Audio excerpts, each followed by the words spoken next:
Hello, everyone. My name is Tyler Andrew, and through this presentation, I will be speaking to you about collective bargaining and unionized workplaces.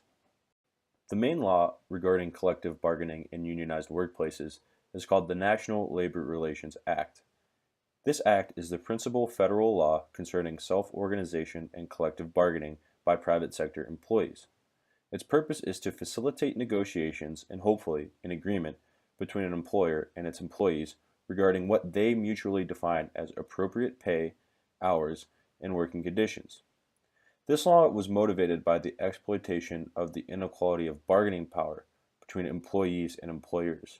Employees at the time had little say in the conditions of the workplace and few, if any, alternative workplaces to choose from that offered any better or different conditions. The National Labor Relations Act promotes organized labor by explicitly recognizing an employee's right to organize, form or join a union, and engage in collective bargaining, prohibiting unfair labor practices and creating the National Labor Relations Board. The NLRA was enacted by Congress in 1935 and signed by Franklin D. Roosevelt. The law does have a few federal counterparts. The first is the Railway Labor Act.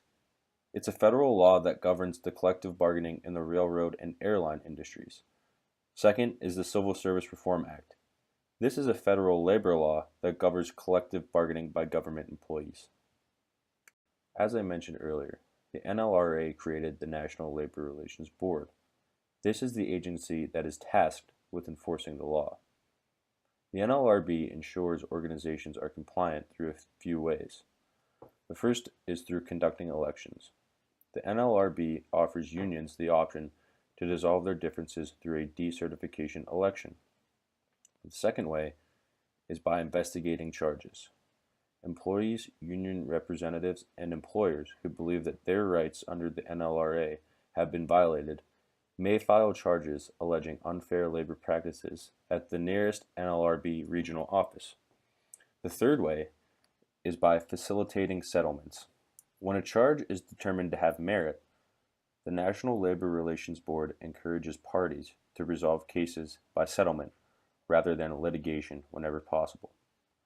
Next is deciding cases. On the adjudicative side of the NLRB are 40 administrative law judges and a board whose 5 members are appointed by the President and confirmed by the Senate. And lastly, the NLRB enforces orders. The majority of parties voluntarily comply with orders of the board, but when they do not, the agency's general counsel must seek enforcement in the U.S. Courts of Appeals. Parties to cases also may seek review of unfavorable decisions in the federal courts. Now we are going to transition to facts and circumstances that the controlling law has been violated. To protect employees' rights to self-organize and give collective bargaining a chance to work, the NLRA prohibits certain actions by employers and unions. These are called unfair labor practices, and they apply to both employers and labor organizations. On this slide, you will see a list of unfair labor practices that employers must refrain from following. Some important ones are discriminating against employees for the purpose of encouraging or discouraging membership in any labor organization, retaliating against employees for filing charges or giving testimony under the Act, and refusing to engage in collective bargaining. Unfair labor practices also apply to labor organizations. This slide shows a list of just a few. Some important ones include refusing to engage in collective bargaining, charging excessive or discriminatory initiation fees or dues, and picketing for more than 30 days for the purpose of obtaining union recognition. Switching gears, we are now going to analyze the elements of a claim and how to establish a prima facie case of discrimination under the NLRA. To establish a prima facie case, the General Counsel of the NLRB must show the following. 1. The employee engaged in protective activity. 2. The employer was aware of the protected activity. 3. The employer demonstrated hostility toward the protective activity. And 4. There was a causal connection between this hostility and the decision to deny an employment opportunity. If the prima facie case is established, the NLRA is violated unless the employer can show that the same decision would have been made regardless of whether the employee engaged in protective activity or not. Now we're going to focus on compliance. As an employer, there are a few important things to relay to your employees that will help your organization comply with the NLRA. These things are knowing employee rights and knowing the limitations on concerted activities. The NLRA provides employees with fundamental rights that help them improve the terms and conditions of employment. Knowing these rights will help any organization comply with the NLRA.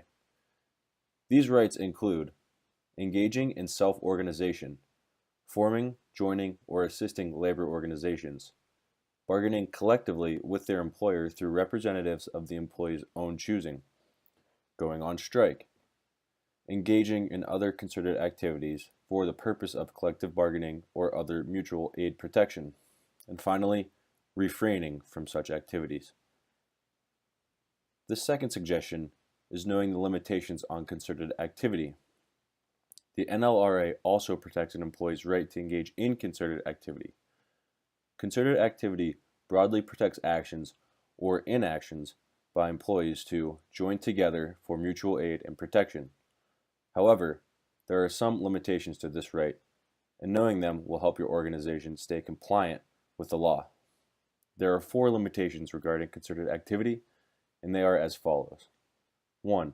The conduct must not be made on behalf of the employees in furtherance of his or her own personal agenda, but rather must be made on behalf of self and others. There is an exception to this. When conduct relates to enforcement of rights under a collective bargaining agreement, which is protected even if performed only on behalf of the individual. The second limitation is the conduct must relate to concerns regarding wages, hours, terms, and conditions of employment. And the last limitation is the conduct must not be flagrant, egregious, or abusive, and any related speech must not be malicious, defamatory, or highly profane. Following these suggestions and making sure your employees know their rights and know the limitations on concerted activity will make sure that your organization will stay compliant with the NLRA. That concludes my presentation, and I hope it helped you understand a little bit more about collective bargaining and unionized workplaces under the NLRA.